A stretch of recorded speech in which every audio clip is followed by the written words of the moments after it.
నమస్కారం ఘంటారావానికి స్వాగతం. ముందుగా ప్రధానాంశాలు.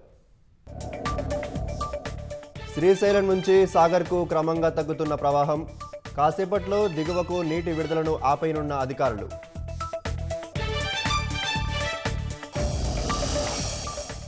దయనీయ స్థితిలో హనుమకొండ జిల్లా వంగర ప్రభుత్వాసుపత్రి. మౌలిక సదుపాయాలు లేక రోగుల అవస్థలు.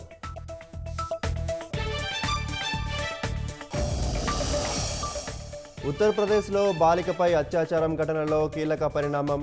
నిందితుల కాళ్లపై కాల్పులు జరిపి అరెస్టు చేసిన పోలీసులు.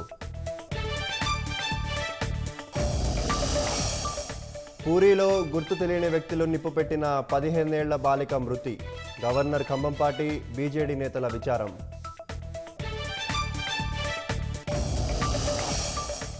జమ్మూ కాశ్మీర్ కుల్గాంలో ముష్కరుల కోసం కొనసాగుతున్న వేట. ఆపరేషన్ అఖల్తో 4 ఉగ్రవాదులు హతం.